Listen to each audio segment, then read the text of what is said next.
نصوم نقوم ونحيا مع الله في كل حال، نعمر بالخير الدنيا ونرضي بهذا.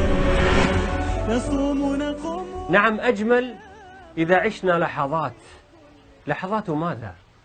لحظات قرار لنحقق معنى عظيم، هو معنى المراقبة.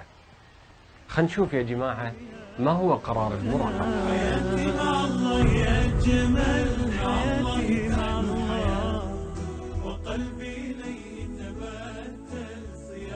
اليوم مع قرار جديد، المراقبة. شنو المراقبة؟ أن تعلم بأن الله يراك ويسمع سرك ونجواك. إذا خلوت بمعصية والنفس والشيطان دعوك لأن تبارز الله عز وجل بهذا الذنب، قل لها يا نفس إن الذي خلق الظلام يراني، بأن الله عز وجل يعلم كل صغيرة وكبيرة. أكرر قول الله سبحانه وتعالى: ألم تر أن الله يعلم ما في السماوات وما في الأرض، ما يكون من نجوى ثلاثة إلا هو رابعهم، ولا خمسة إلا هو سادسهم، ولا أدنى من ذلك ولا أكثر إلا هو معهم أينما كانوا ثم ينبئهم بما عملوا يوم القيامة إن الله بكل شيء عليم. شيخ علي، هذه الآية التي قرأتها العلماء يسمونها آية العلم. لماذا؟ لأن الله سبحانه وتعالى قد بدأها بالعلم وانتهى سبحانه وتعالى هذه الآية بالعلم. ألم تر أن الله يعلم إن الله بكل شيء عليم. طيب الآن الإنسان تصارع يعني نفسه بين الخير والشر، وهو يريد أن يحقق معنى المراقبة بشكل صحيح. لابد أن يتذكر دائما وأبدا باطلاع الله سبحانه وتعالى، وأن الله عز وجل لا تخفى عليه خافية. يرى دبيب النملة السوداء على الصخرة الصماء في الليلة الظلماء. شو العوامل؟ في عوامل مثلا التي يعني مثلا تساعدنا أن احنا فعلا نحقق هذه القيمة. تفضل.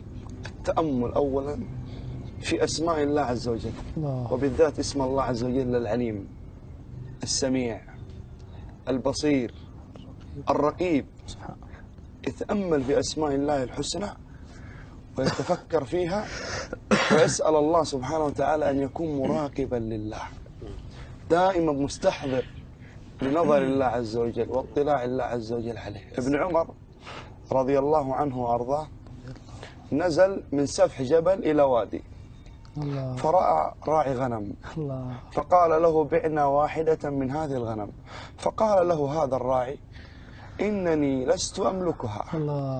فأراد ابن عمر أن يختبر إيمان هذا الراعي، فقال له: بعنا واحدة من هذه الغنم وقل لصاحبها أكلها الذئب.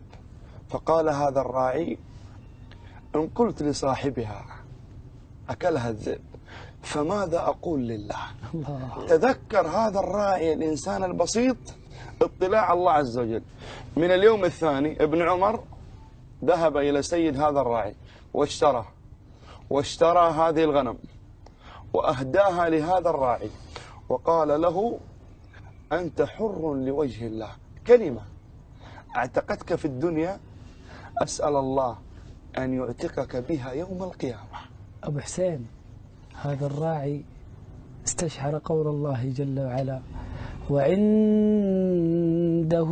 مفاتح الغيب لا يعلمها إلا هو ويعلم ما في البر والبحر وما تسقط من ورقة إلا يعلمها ولا حبة في ظلمات الأرض ولا رطب ولا يابس إلا في كتاب مبين. هل الإنسان الآن إذا مثلا زاد من طاعات خلوات، نعم، إذا زاد من طاعات الخلوات هذا دليل على أنه مراقب لله عز وجل.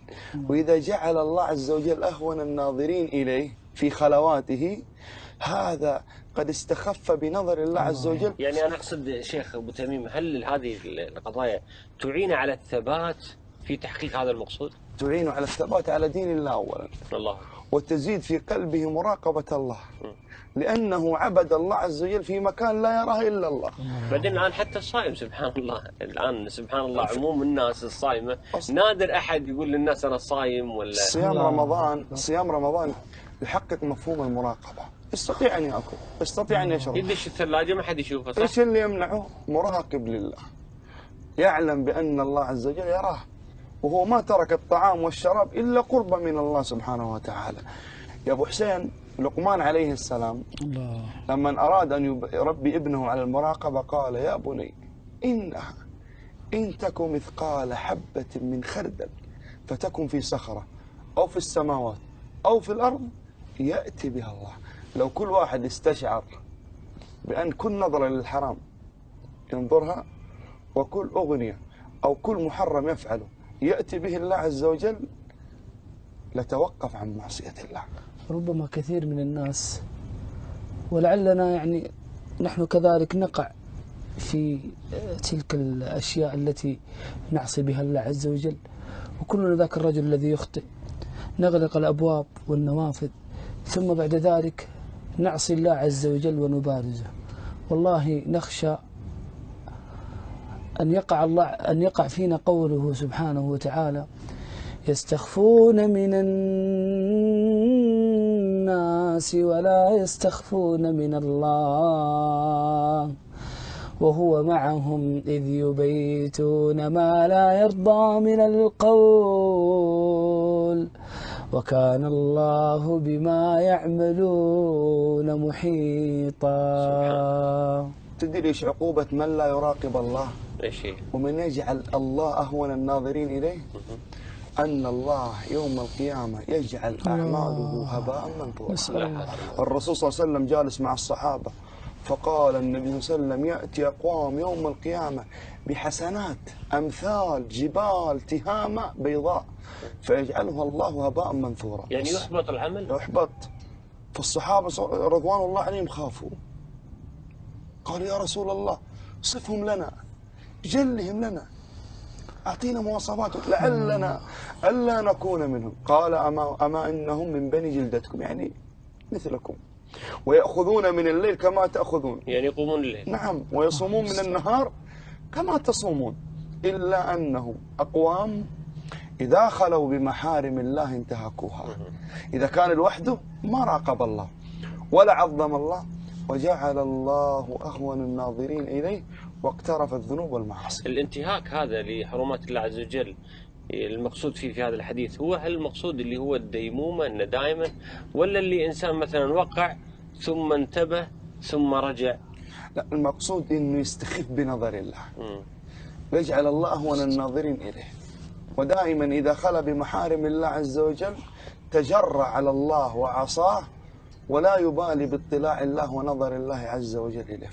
فعقوبته أن يجعل الله أعماله هباء منثورا يوم القيامة إن لم يتب ويرجع إلى الله في هذه الحياة الدنيا. سبحان الله. الله سبحانه وتعالى يعلم السر وأخفى جل وعلا.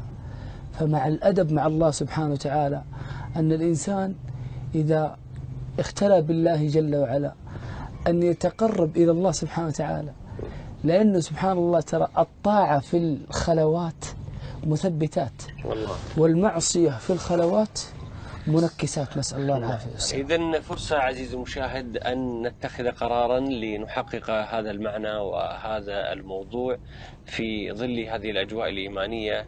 نسأل الله عز وجل أن يعيننا وإياكم لتكون حياتنا مع الله أجمل. اللهم احفظنا من بين أيدينا ومن خلفنا وعن أيماننا وعن شمائلنا ومن فوقنا، ونعوذ بعظمتك أن نغتال من تحتنا يا رب العالمين.